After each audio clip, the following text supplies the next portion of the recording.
Amira, umalis ka na dito. Sila Portia papunta dito, may balak sa'yo masama. Di ba kasabot ka nila? Amira, gago ako pero hindi ako mamatay tao. O baka kaya hindi ka nila sinamad dahil wala kang kwento. Saan ka pupunta?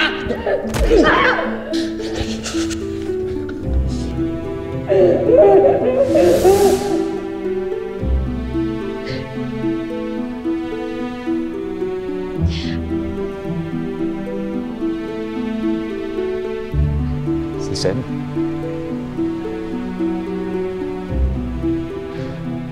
Siya yung nang-rape sa'yo? Ni-rape ka ni Seb. Alam mo yung nangyari, Alex? Oo. Pero ngayon ko lang nalaman kung sinong hayop ang gumawa nito sa kanya.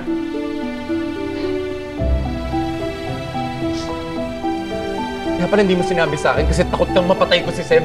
Amira, bakit hindi mo sinabi sa akin?